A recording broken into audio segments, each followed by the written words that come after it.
Good morning to everyone. Magandang umaga po sa ating lahat.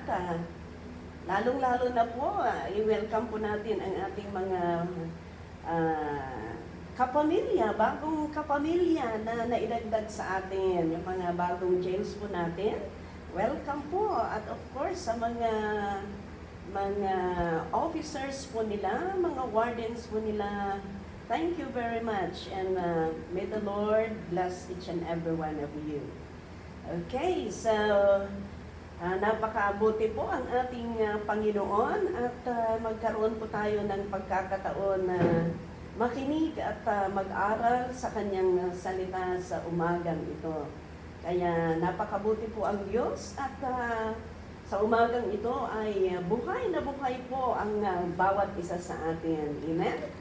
Kaya magandang umaga at baka wala pang bumati sa katabi mo, batiin mo siya at sabihin mo, good morning or magandang umaga kapatid. Ayan. Praise the Lord. Okay, so ang topic natin ngayon na ating pagbulay-bulayan ay the keys to God's favor. Yan. Ano kaya ang susi para makamtan natin ang pabor ng ating Panginoon? Diba? Napakaganda yon. Ano kaya yung susi? Siyempre, kung susi ang pag-uusapan, di ba yung susi, kung nakalak, mabuksan. Diba? Yan, mabuksan. Gamit na parang mabuksan yung pabor. Mabuksan yung pinto. Kung nakabukas naman at gusto mong ilak, ayan, ilalak mo para safety, di ba? Para safe, kung bahay, hindi basta pasukin ng magnanakaw. At sa oras na ito, sa araw na ito, papag-aralan po natin, ano po ba ang susi para makamtan natin ang pabor ng ating Panginoon. Okay? Siyempre, madami po ito, pero kung ano po ang matatapos natin, then yan po ang itutuloy natin uli pagdating ng susunod na araw. Okay? So, unang-una is, para makamtan natin ang pabor ng Panginoon, siyempre, kailangan siguraduhin natin na tayo'y anak ng Diyos. Siyempre naman, alangan naman na hindi ka anak ng Diyos tapos yung mga pagpapala ng Panginoon ay basta ibibigay sa iyo. Kailangan na may gagawin tayo, siguraduhin natin, kaya ang unang-unang gawin natin para makamtan natin ang pabor ng Panginoon is siguraduhin natin na tayo'y anak ng Diyos. Siguraduhin natin na tayo'y anak ng Diyos. Dahil ang daming tao sa mundong ito, madami pa ngang nagsasabing Kristiyano, pero aywan ko kung talagang sila'y Kristiyano. Kung minsan, Kristiyano lang sa nguso na sinasabi nila, pero sa katotohanan, wala silang tunay na koneksyon sa ating Panginoon. Kaya ang unang gawin natin para makamtan natin ang pabor, siguraduhin natin na tayo'y tunay na anak ng Diyos. At ito po ay mababasa doon po sa aklat ng Juan, chapter 1, verse 2. Tingnan natin dito. In John chapter 1, verse 12, I should say. Verse 12. Dito natin mababasa, dito natin makikita no kung talagang tayo'y anak ng Diyos. Dito natin ma-assess ang ating sarili at malalaman natin kung talagang tayo'y anak ng Diyos. Okay, so paano tayo magiging anak ng Diyos? Ito ang gagawin natin. Sabi niya dito, yet to all who did receive Him, to those who believe in His name, He gave the right to become children of God. Napakaganda ito mga kaibigan. Sabi niya, dalawang bagay ang gagawin natin dito. Para tayo'y karapat-dapat or para tayo'y magkaroon ng karapatan bilang isang anak ng Diyos. Unang-una, sabi niya, yet to all who did receive Him. No. First, yung tumanggap sa Kanya. Pangalawa, to those who believe in His name. Yan. Yung mga naniniwala sa Kanya. At sabi doon, He gave the right to become children of God. Binigyan niya ng karapatan bilang isang anak ng Diyos. Ito na ang katanungan ko ngayon. Katanungan ko ngayon, pwedeng ibalik mo, sis. Ang katanungan ko ngayon, mga kaibigan, mga kapatid, tunay ba talagang anak ka ng Diyos? Dahil ito ang number 1 na susi para matanggap natin ang pabor ng Panginoon. Tunay ba talagang anak ka ng Diyos? Paano ka magiging anak ng Diyos? Paano ka magkaroon ng karapatan? Sabi doon, yung tumanggap sa Kanya. Yung tumanggap sa Kanya. Pangalawa, yung naniniwala sa Kanya. Itong dalawa ang gagawin natin.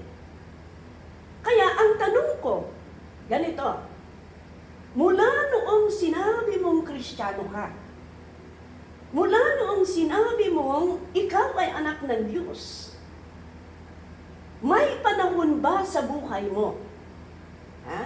May panahon ba sa buhay mo na sinabi mo sa Panginoon, Panginoon, bubuksan ko ang aking puso, tatanggapin kita bilang Diyos at tagapagligtas ng aking buhay.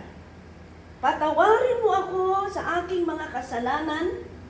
Ako po ay naniniwala sa iyo. At isulat mo ang aking pangalan sa aklat ng buhay. Ikaw din ang nakakaalam. Ikaw din ang nakakaalam kung may ginawa ka, kung ginawa mo ito. Dahil sabi niya, sino man ang tatanggap? O tinanggap mo ba? Sinabi mo ba sa Panginoon, tatanggapin kita, Panginoon, sa aking buhay? Ginawa mo ba yan? Ikaw din ang nakakaalam. Sinabi mo ba sa Panginoon, patawarin mo ang aking kasalanan at isulat mo ang aking pangalan sa aklat ng buhay? Ikaw din ang nakakaalam. Ikaw din ang nakakaalam. Bakit kailangan na sabihin natin, Lord, tatanggapin kita, naniniwala ako sa iyo, at Panginoon, isulat mo ang aking pangalan sa aklat ng buhay. Bakit kailangan isulat ng Panginoon, maisulat ang pangalan natin sa aklat ng buhay? Okay, ganito yan. Kung ikaw ay naging tunay na anak ng Diyos, isusulat ng Panginoon ng pangalan mo sa aklat ng buhay. Kaya pagdating ng panahon, siguro, may time na napapakinggan ninyo ang mga istorya. Pero hindi istorya lang ito, may katotohanan ito. May istorya na mula pa noong bata tayo, napapakinggan natin na pagdating ng panahon, bubuksan daw ni San Pedro ng aklat ng buhay. Tapos titingnan niya daw kung may pangalan mo dyan. At kung may pangalan ka, sabi daw ni San Pedro, papasok ka. Pero kung wala kang pangalan, ay hindi ka makapasok. Totoo yun. Pero hindi po si San Pedro ang magbubukas. Totoo yun. May aklat ng buhay, pero hindi si San Pedro ang magbubukas ng aklat ng buhay. Kaya, tatanggapin natin ang Panginoon sa buhay natin, maniniwala tayo sa Kanya, at ang pangalawa na titingnan natin, siguraduhin natin na ang buhay, ang pangalan natin ay nakasulat sa aklat ng buhay. Dahil ganito yan. Kaya ang katanungan ko ngayon, ganito. Sigurado ka ba na tinanggap mo ang Panginoon sa buhay mo? Pangalawang katanungan ko, is, sigurado ka ba na nakasulat ang pangalan mo sa aklat ng buhay? Yan. Ito ang mga bagay na dapat na siguraduhin natin gawin para matanggap natin ang pabor ng ating Panginoon. Of course, marami pa tayong gawin, pero ito po ang pinaka-first step na gawin natin. Okay? Sigurado ka ba na nakasulat ang pangalan mo sa aklat ng buhay? Dahil, ito po, tingnan natin kung bakit importante na nakasulat ang pangalan natin sa aklat ng buhay. Doon po sa Revelation chapter 20. Sa Revelation chapter 20, starting verse 11 to 15. Yan. Hallelujah. Basahin natin ito dahil napaka-importante. Okay? Napaka-importante ito. Basahin natin. Ito. Revelation chapter 20 verse 11. Start natin dito. Then I saw a great white throne and him who was seated on it. The earth and the heavens fled from his presence, and there was no place for them. Next. And I saw the dead, sabi niya, I saw the dead, great and small, standing before the throne. May nakita ko mga namatay, great and small, siguro mga mayayaman, mga maralita, mga gwapo, mga hindi gwapo, mga payat, mga mataba, ganun. Iba-ibang klaseng tao. And books were open. Tingnan ninyo. Books were open. Pero books, sabi niya dito, Yeah? Another book was open. Tingnan ninyo. Yung first, books. Yung second, book. Okay? At sabi doon, another book was open, which is the book of life. So yung book na yan ang book of life. The dead were judged according to what they had done, as recorded in the books. Yung books pala na with S, doon nakasulat pala sabi dito, the dead were judged according to what they had done as recorded in the books. Yung nagawa pala natin, nakasulat doon sa books. Pero yung pangalan natin, yung book na yan, doon nakasulat ang pangalan natin. Okay, Book of Life, nakasulat ang pangalan natin. Sige, next verse please. The sea gave up the dead that were in it, and death and Hades gave up the dead that were in them. And each person was judged according to what they had done. Kaya tingnan ninyo ito, bawat isa, madajudge po kung ano ang ginawa ng bawat isa. Next, please. Then death and Hades were thrown into the lake of fire. The lake of fire is the second death. The lake of fire is the second death. Verse 15, last verse. Anyone whose name was not found written in the book of life was thrown into the lake of fire.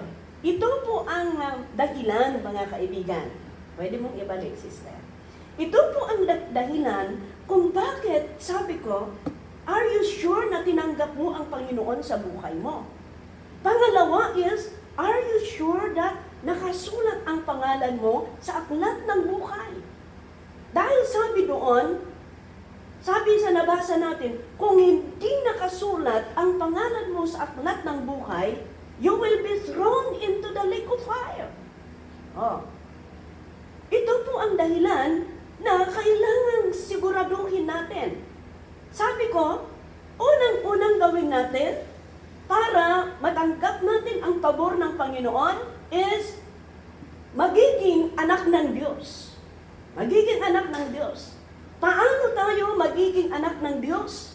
Kailangan tanggapin natin siya bilang Diyos at tagapagligtas sa ating buhay. At siguraduhin natin na nakasulat ang pangalan natin sa aklat ng buhay. Yan. Kaya ito ang katanungan ko, are you sure that your name is written in the book of life? Ikaw din ang nakakaalam. Sabi ko, tinanggap mo ba ang Panginoon sa buhay mo? Ikaw din ang nakakaalam. Pero kung hindi ka sigurado,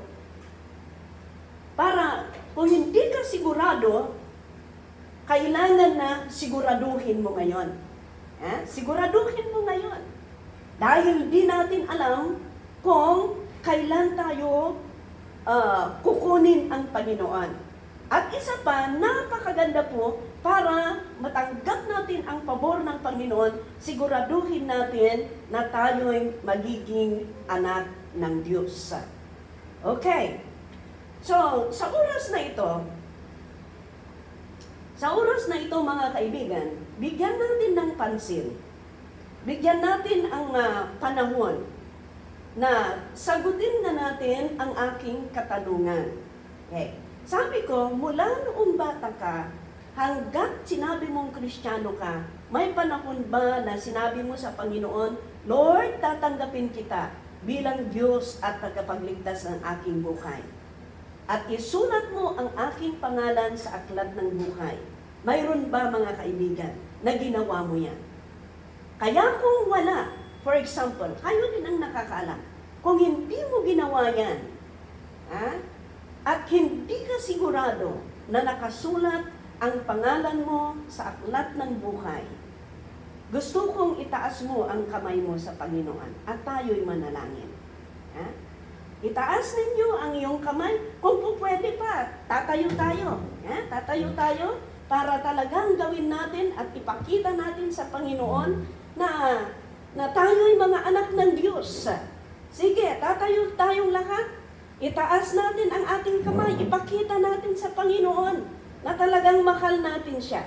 Sige, lahat tayo mga kaibigan. Lahat tayo, tatayo tayo at itaas natin ang ating kamay sa Panginoon. Ipikit natin ang ating mga mata at susundan ninyo ako.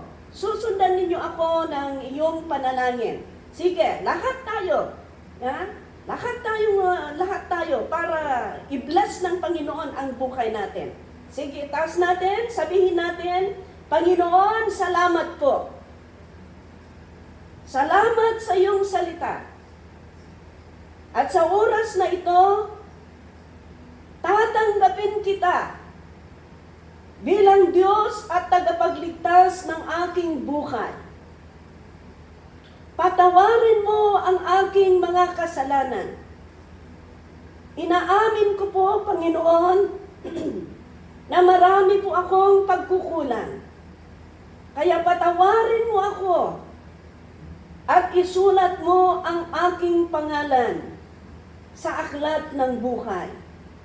At mula ngayon, tulungan mo ako para gagawin ko at gagampanan ko ang iyong utos para ako po ay tunay na maging anak mo. Pagpalain mo ako, Panginoon. Pagpalain mo ang aking pamilya. Lalong-lalo na ang aking paglilingkod sa iyo. Salamat po, Diyos, sa iyong pagpapatawad. Pagpalain mo ako, Panginoon. At ito po ang aking samot dalangin. Sa pangalan ni Jesus, Amen and Amen. I will just pray for you, Father God. Salamat po sa buhay ng aking mga kapatiran. Dalangin ko po, O Diyos, na ikaw po ang patuloy na pagpalain ang kanilang buhay. Dalangin ko, Panginoon, na sila po ay nagiging tunay na anak mo. Tinanggap kanila bilang Diyos at tagapagligtas. At isulat mo ang kanilang pangalan sa aklat ng buhay. At mula ngayon, Panginoon, tulungan mo sila para sila po, Panginoon, ay matagumpay sa kanilang mga buhay. Sa kanilang mga kaso, tulungan mo sila, Panginoon. And let your favor be upon them, O Lord God, as they will continue to look up unto you and do the things that you want them to do. Salamat po, Diyos, at ito pong aming panalangin sa pangalan ni Jesus. Amen and amen. Okay, bago po tayo tuluyang mag-end, gusto ko pong i-encourage ang bawat isa sa inyo. Okay? Gusto ko pong i-encourage ang bawat isa sa inyo na ngayon na tayo'y nagiging anak ng Diyos. Tayo'y nagiging anak ng Diyos ay mula ngayon na tinanggap mo ang Panginoon sa buhay mo. Okay? Mula ngayon na tinanggap mo ang Panginoon sa buhay mo, and you determine na talagang ikaw ay manatili na, magpatuloy na maglingkod sa Panginoon, ito ang tandaan ninyo. Hindi at hindi mawawala ang pagsubok sa buhay. Okay? Because, you know why? Kung bakit matitesting ang mga anak ng Diyos, ganito yan. Kaya tingnan mo, once na sabihin mo, Lord, maglingkod ako sa iyo. Lord, magpatuloy ako na gawin ko ang iyong kagustuhan, ay maraming testing. Baka pati yung katabi mo, testingin ka niyan. At sasabihin niya, oh, born again ka na pala, baka sasabihin. Or bakit ka nag-clap hands? Bakit ka nagda-dance? Ayan, matitesting ka. Baka pati yung katabi mo, tinitesting ka. Pero, huwag kang mag-stop na maglilingkod. Kasi ganito yun. Kailangan maunawaan ninyo ito. Kung ikaw ay naging anak ng Diyos, ibig sabihin, if you receive the Lord as your Lord and Savior, at naisulat ang pangalan mo at nagiging tunay ka na anak ka ng Panginoon, matitesting ka, pero huwag kang mag-give up. Bakit? Kung anak ka ng Diyos, ibig sabihin, you start, sisimulan mo na mag-accumulate ng reward mo from the Lord. Ang reward, hindi basta tatanggapin yan. Hindi basta tumatanggap ka ng reward. Kung bakit ka mag-accumulate ng reward dahil anak ka na nga niya. Pero hindi ka basta tumatanggap lang. Tumatanggap ka, ganito yan para maunawaan ninyo. Matitesting ka kung ma-overcome mo, reward. Ganon. Matitesting ka, ma-overcome mo, reward. Matesting ka, kung ma-overcome mo, reward. Ganon yan. Kaya, kung may pagsubok sa buhay, kasi kung minsan na, sasabihin ng iba, bakit nagiging Kristiyano ako? Bakit mas lumala ang mga pagsubok sa buhay ko? Hindi nila nauunawaan. Kaya pinapaunawa ko sa inyo na kung kayo ay talagang dinitermino ninyo na maglingkod sa Panginoon at sunod-sunod ang mga pagsubok sa buhay ninyo, huwag kayong mag-give up. Bagkus ang gagawin ninyo, magpatuloy kayo. Why? Because the reward is coming. The reward is coming. Kung ma-overcome mo yan, reward yan. Kaya nga, sabi ng Panginoon, mag-last verse tayo. Doon sa 1 Corinthians, I'm sorry, can you please i-flash ito. 1 Corinthians chapter 15, verse 58. So makita natin dito mga kapatid. Hallelujah. Salamat sa buhay ninyo. Kailangan natin kailangan matuto tayo na matutunan natin ito. Kaya sabi dito, tingnan ninyo. Therefore, sabi niya, my dear brothers and sisters, stand firm. Sabi niya, stand firm. Let nothing move you. Let nothing move you. Sabi niya, always give yourself fully to the work of the Lord, because you know that your labor in the Lord is not in vain. Tingnan niyo, napakaganda itong sabi ng salita ng Panginoon. Unang-una, sabi niya, pwede mong ibalik. Unang-una, sabi niya, stand firm. Stand firm, sabi niya. Maging matatag kayo. Always give it. Let nothing move you, sabi niya. Pangalawa, unang-una, sabi niya, stand firm. Pangalawa, sabi niya, let nothing move you. Wala sanang maka-move sa inyo na kahit pagsubok, kahit tinatawanan ka, kahit sinasabi, o baka may nagsasabi pa sa inyo dyan, na, pastor ka na ngayon. Maraming ganun. Sinusutil ka para ayaw mo nang ipagpatuloy yung paglilingkod mo sa Panginoon. O baka yung katabi mo dyan, yan, sinusutil ka niya. Pero sabi niya, stand firm. Let nothing move you. Sabi niya, let nothing move you.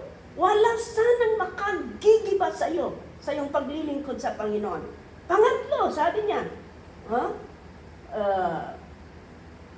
stand firm, let nothing move you. Always give yourself fully to the work of the Lord.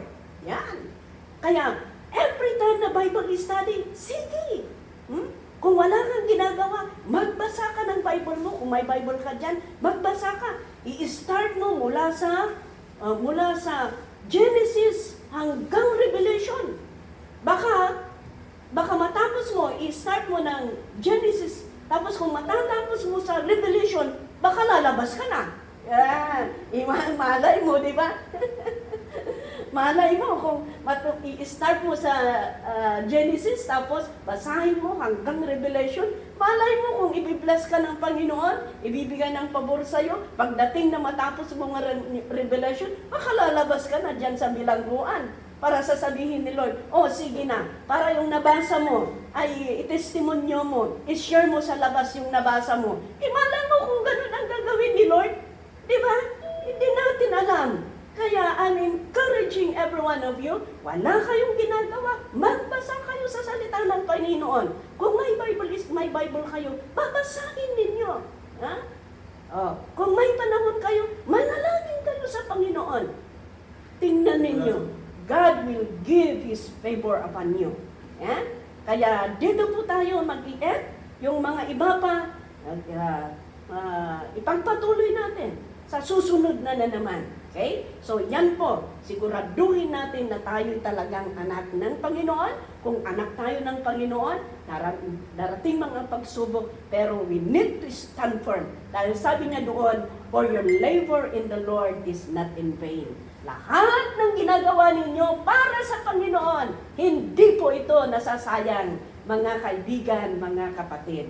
Kaya yung ngayon na nakaupo kayo dyan, nakikinig para sa Panginoon, nagpupuri para sa Panginoon, mamaya mag-present kayo para sa Panginoon. Lahat ng mga ito, hindi po nasasayang. I tell you, mga kapatid.